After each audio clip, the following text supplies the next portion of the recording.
You've noticed it, maybe you didn't have the words for it at first, but you felt it. Someone in your life pushes, not obviously, not violently, but constantly. They ask for small things, then bigger things. They cross lines and watch to see if you'll say something. They make comments that feel off but plausible enough that calling them out makes you look sensitive. And the strangest part, it never stops, even after you push back, even after you set a boundary. They just find another angle, another way to test, another limit to probe.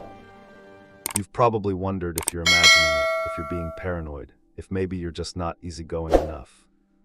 But Jung understood what's actually happening. He saw that some people don't interact with you to connect. They interact to map you, to find your edges, to locate the point where you'll break or bend or give in. They're not being difficult, they're not socially awkward, they're testing. And testing isn't random, it's strategic. It's a psychological tool used by people who learned early that boundaries are negotiable and that pressure, applied correctly, gets them what they want. This isn't about difficult people. It's not about conflict or misunderstanding.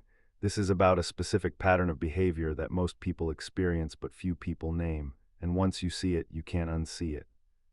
This is the psychology of people who constantly test you, why they do it, and what it costs you to let them. Let's start with what testing is, because most people confuse it with other things. They think it's just someone being pushy or demanding or rude, but testing is more specific than that. Testing is when someone applies pressure to your boundaries to see if they'll hold. It's not about what they're asking for, it's about how they're asking. And more importantly, it's about what they do after you respond. Here's what it looks like in practice. They ask you for something, you say no, and instead of accepting that, they ask why, not because they're curious, but because they're looking for a flaw in your reasoning they can exploit. If your reason isn't airtight, they'll push. They'll find the weak spot and press on it until your no becomes a maybe. Or they'll do something you've already told them bothers you, and when you bring it up, they'll act confused, they'll say they forgot, they'll minimize it, they'll make you explain again why it's a problem. And that explanation becomes a negotiation, which means your boundary wasn't a boundary, it was just a suggestion they're choosing to ignore. Or they'll test you through guilt, they'll frame their request as a favor, a small thing, something anyone would do, and if you say no, suddenly you're the problem, you're selfish, you're not a team player, you're making a big deal out of nothing. The boundary you tried to set becomes proof that something's wrong with you, not them. Here's the key, testing always involves repetition. It's not a one-time push, it's a pattern. They keep coming back to the same boundary from different angles until they find the one that works.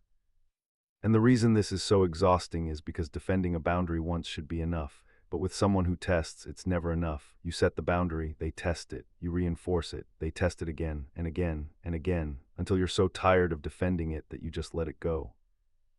That's not conflict, that's erosion, and erosion is a strategy. So why do people do this? Why can't they just take no for an answer like everyone else?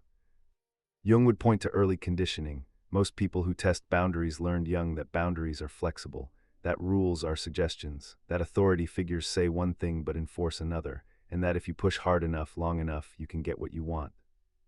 Maybe they grew up in a household where no didn't really mean no, where a parent would set a rule and then give in after enough whining or negotiating, so they learned that boundaries aren't real, they're just the opening position in a negotiation. Or maybe they grew up in chaos, in an environment where the rules kept changing, where what was okay one day was punished the next, so they learned that the only way to stay safe was to constantly test the environment, to push and see what they could get away with, to never trust what someone says because words don't match actions.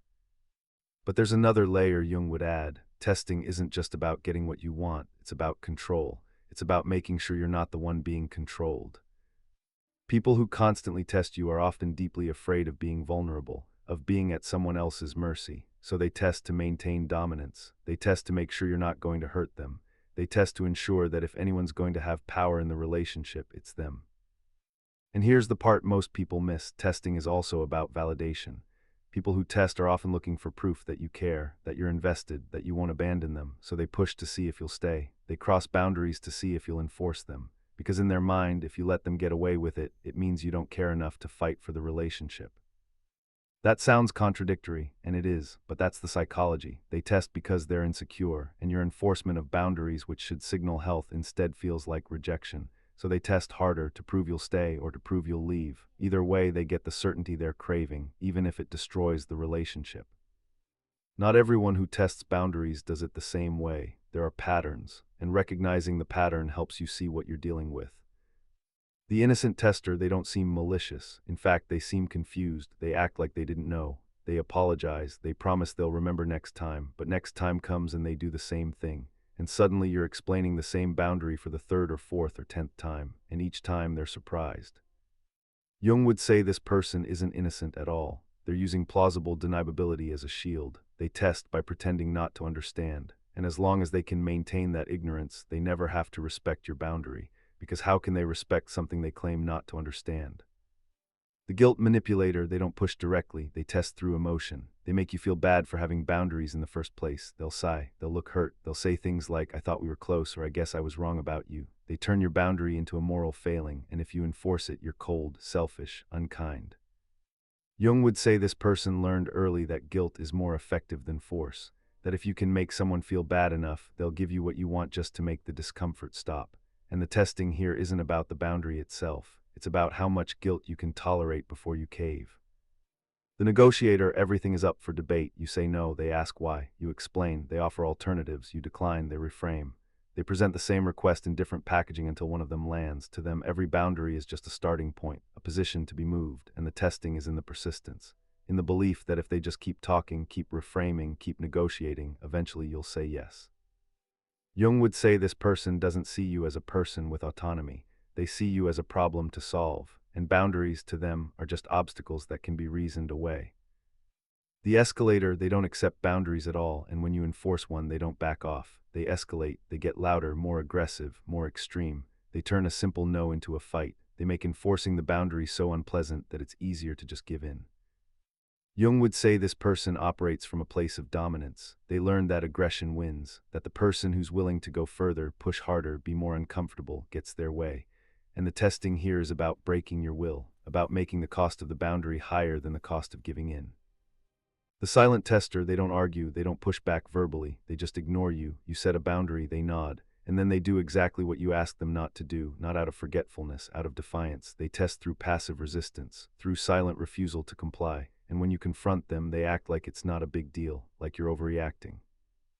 Jung would say this person resents authority. They hate being told what to do, so they comply on the surface and rebel underneath, and the testing is in the pattern, in the repeated, quiet violation of your stated limits.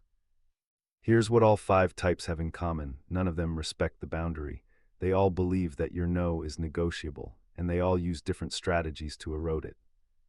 And if you're watching this and recognizing someone, here's the harder question. Which one are you dealing with? Because the strategy you use to protect yourself depends on which game they're playing. Now here's the uncomfortable part. Testing works because most people don't know how to hold boundaries under pressure. You set a boundary, that's hard enough, but then someone tests it, and suddenly you're in a position you didn't expect. You thought saying no was the end of it, but it's not. It's the beginning of a negotiation you didn't agree to. And most people, when faced with that pressure, do one of 3 things. They justify, they apologize, or they give in. Let's start with justifying. Someone tests your boundary and you feel the need to explain why it exists, to give reasons, to prove it's legitimate. And the moment you do that, you've made a mistake, because now your boundary isn't a boundary, it's a thesis, and the other person gets to critique it. They get to poke holes in your logic. They get to decide whether your reasons are good enough, and if they're not in their estimation, then the boundary doesn't count. Jung would say this happens because you've been trained to believe that boundaries need permission, that you can only say no if you have a good enough reason, that your autonomy isn't inherent, it's something you have to earn by convincing others you're justified. But boundaries don't need reasons, they exist because you set them. That's the only justification required. Then there's apologizing. Someone tests your boundary and you say, I'm sorry, but I can't. And that apology undermines everything, because you're not sorry, you're just uncomfortable with their discomfort. You're apologizing for existing, for having limits, for not being infinitely flexible. And the person testing you hears that apology and knows you're weak, that you feel guilty, that with enough pressure you'll fold. Jung would say this comes from a fear of conflict, a fear of being seen as difficult or selfish or unkind. You'd rather absorb the cost of the violation than deal with the discomfort of enforcement, and the person testing you knows that. They can feel it, and they press harder. And then there's giving in. Someone tests your boundary and after enough pressure you just let it go. You tell yourself it's not worth the fight, that it's easier to just do what they want, that you'll set the boundary more firmly next time. Except next time comes and the same thing happens. Because once you've shown that your boundaries are flexible, the other person knows they just have to apply the right amount of pressure and you'll cave. Jung would say giving in teaches the tester that their strategy works, that boundaries are performative, that if they push long enough, you'll eventually give them what they want. And now they're not just testing, they're training you to give in faster, to require less pressure, to stop setting boundaries at all. Here's the truth: testing works because most people are more afraid of being seen as difficult than they are of being violated. They'd rather sacrifice their own boundaries than risk someone thinking poorly of them. And people who test know that, they can sense it, and they exploit it. Let's talk about what this does to you, because most people focus on the tester, on understanding them, on figuring out why they do it. But what about you? What does it cost to be constantly tested? First, it costs you energy. Defending boundaries is exhausting. It shouldn't be. A boundary once set should just exist. But with someone who tests, you're defending the same boundary over and over. You're explaining yourself repeatedly. You're justifying your limits. You're managing their emotions. You're navigating their guilt trips, their negotiations, their escalations. And all of that takes energy. Energy you could be using for literally anything else. And the exhaustion isn't just from the labor, it's from the uncertainty. You're never sure if the boundary will hold, if this time will be different, if maybe this time they'll just respect it, but they don't. And that constant uncertainty keeps you in a state of low-level stress that never fully resolves. Second, it costs you trust, not just trust in them, trust in yourself. Because every time you set a boundary and then let someone erode it, you're teaching yourself that your boundaries don't matter, that your limits aren't real, that your needs are negotiable. And over time, you stop trusting your own sense of what's okay and what's not. You start second-guessing yourself, wondering if maybe you are being too sensitive, too rigid, too much. And that self-doubt is exactly what the tester wants, because the more you doubt yourself, the easier it is for them to push. The more pliable you become, the less resistance they face. Third, it costs you the relationship itself, not immediately, but eventually, because you can't maintain intimacy with someone who doesn't respect your boundaries. Intimacy requires safety, and safety requires knowing that when you say no, it means something, that your limits will be honored, that you're not constantly having to defend your right to exist as a separate person. But with someone who tests, there's no safety, there's only strategy. And over time, you stop being vulnerable with them, you stop sharing, you stop trusting, you withdraw, not because you want to, but because it's the only way to protect yourself. And what's left isn't a relationship, it's a performance, a shell, a transactional exchange where you're constantly managing their behavior and they're constantly pushing for more. Jung would look at the person who constantly tests and see someone trapped in their own shadow, the part of them they refuse to acknowledge. What do people who test boundaries refuse to see about themselves? They refuse to see their own powerlessness. Most people who test grew up feeling powerless. Maybe they were controlled, maybe they were ignored, maybe they were hurt and couldn't protect themselves, so they developed a strategy. They learned that if they could control others, they'd never be powerless again. If they could push people around, manipulate outcomes, erode boundaries, they'd always be safe. But that safety is an illusion, because the more they test, the more isolated they become. The more people pull away, the more relationships end, and they're left with exactly what they were trying to avoid: powerlessness. Except now it's self-imposed. Now it's the result of their own behavior, not something done to them. They also refuse to see their own fear of intimacy. Testing keeps people at a distance. It prevents real connection. Because if you're constantly pushing someone, constantly probing their limits, constantly making them defend themselves, you never have to be vulnerable. You never have to let them in. You never have to risk being hurt. Testing is a defense mechanism. It says, I'll hurt you before you hurt me. I'll control you before you control me. I'll make sure you never get close enough to see how afraid I actually am. And Jung would say that this fear, this shadow, is what drives the entire pattern. The tester isn't confident. They're terrified. They're terrified of being abandoned, of being rejected, of being seen as weak, so they test to maintain dominance, to create the illusion of control, to avoid the vulnerability that real connection requires. But here's the tragic part: the testing guarantees the very outcome they're trying to avoid. They push to avoid abandonment, but the pushing drives people away. They test to avoid rejection, but the testing is what gets them rejected. They control to avoid powerlessness, but the control makes them powerless in the only way that matters. They lose the ability to connect. So what do you do when someone constantly tests you? Because understanding the psychology is one thing, living with it is another. First, name the pattern out loud to them. The moment you realize someone is testing, you say it calmly, clearly, without emotion. You say, I've noticed that every time I set a boundary, you push back. That's not negotiation, that's testing, and I'm not interested in being tested. This does two things. It removes plausible deniability. They can't pretend they didn't know, and it signals that you see the game, that you're not confused, that you know exactly what's happening. and people who test hate being named, because the strategy only works in the shadows. Once you shine a light on it, it loses power. Second, stop explaining. This is the hardest one because your instinct is to justify, to give reasons, to prove that your boundary is legitimate. But every explanation is an invitation to negotiate. Every reason you give is a point they can argue, so you stop. You set the boundary, they test, and you say, I'm not discussing this. The boundary stands. No reasons, no apologies, no justification, just repetition. And if they keep pushing, you repeat the same sentence over and over until they realize that there's nothing to negotiate. I once watched someone do this in real time. A family member kept asking why they couldn't stay overnight during a visit, and instead of explaining about work schedules or personal space or needing time alone, they just said, because that doesn't work for me. 5 times, same sentence, no elaboration, and after the 5th time the family member finally stopped asking, not because they understood, but because there was nothing left to argue with. That's the power of refusal without explanation. It's a wall with no handholds. Third, let them be uncomfortable. This is where most people fail. Someone tests, you enforce the boundary, and they react, they get upset, they guilt trip you, they escalate, and you feel responsible for their discomfort, so you back down, you soften the boundary, you try to make them feel better, but that's the trap. Their discomfort is not your responsibility. They're uncomfortable because they're not getting what they want, and that's okay. Let them sit in it. Jung would say that you've been taught to manage other people's emotions, to smooth things over, to keep the peace. But peace that requires you to sacrifice your boundaries isn't peace, it's surrender. And the only way to break the pattern is to stop managing their feelings and start protecting your limits. Fourth, watch for the extinction burst. This is a term from behavioral psychology. When you stop rewarding a behavior that used to work, the behavior gets worse before it gets better. The person testing will escalate, they'll push harder, they'll try every strategy they've ever used, because the old pattern isn't working and they're desperate to make it work again.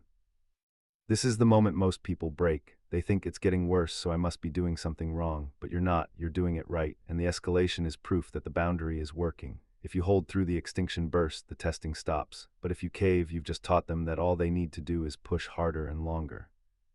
Fifth, be willing to lose the relationship. This is the nuclear option, but it's the only one that works long-term. Because if someone refuses to respect your boundaries after you've named the pattern, stopped explaining, let them be uncomfortable, and held through the escalation, then the relationship is already over. It's just a matter of whether you admit it or not. So you decide, is this relationship worth more than my autonomy? And if the answer is no, you walk, not dramatically, not with a speech. You just stop engaging. You stop responding to the tests. You stop letting them back in, and you let the relationship die. Because here's the truth, some people will never stop testing, no matter how many times you enforce, no matter how clear you are. They're too afraid, too controlling, too damaged, and you can't fix that. You can only decide whether you're willing to live with it.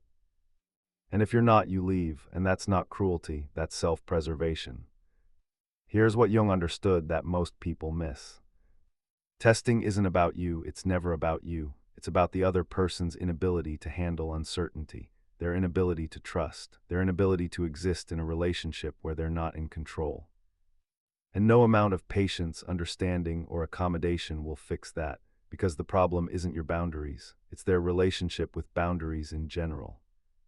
Some people will spend their entire lives testing, pushing, probing, trying to find the limits of every person they meet, and they'll wonder why no one stays, why every relationship ends the same way, why they're always alone. But they'll never see the pattern, because seeing it would require looking inward, and people who test are experts at looking everywhere but inward. So here's your choice. You can keep allowing it, keep explaining, keep justifying, keep managing their discomfort, keep sacrificing your boundaries to maintain a relationship that isn't real, or you can enforce, and let them decide whether they'd rather have you with boundaries or not have you at all. Jung believed that individuation requires separation, that becoming yourself means standing apart from the collective, from the expectations, from the people who want to shape you into something easier to manage. And if someone in your life can't handle your boundaries, they're not trying to connect with you, they're trying to control you. The boundary isn't the problem, the testing is. And the moment you stop taking responsibility for someone else's inability to respect you, you'll realize how much lighter life becomes. You don't need people who test you, you need people who honor the word no the first time. And those people exist. You just have to be willing to let go of the ones who don't. But here's the part no one tells you. Letting go doesn't mean you stop caring. It doesn't mean you become cold or closed or hardened. It means you finally care enough about yourself to stop accepting behavior that diminishes you. And that's not cruelty, that's the moment you become whole. They pushed, they tested, and you kept letting them. But now you see it, you see the pattern, you see the strategy, you see what it's costing you. Jung understood that the psyche protects itself, that boundaries aren't optional, that the moment you start defending your limits is the moment you stop losing yourself. So here's the truth, you're not responsible for making them comfortable with your boundaries, you're only responsible for holding them. And the people who matter will respect that, the ones who don't won't. And that's how you know which ones to keep. The testing never stops until you stop allowing it, and the moment you realize that, everything changes. Not because they change, but because you finally stop waiting for them to.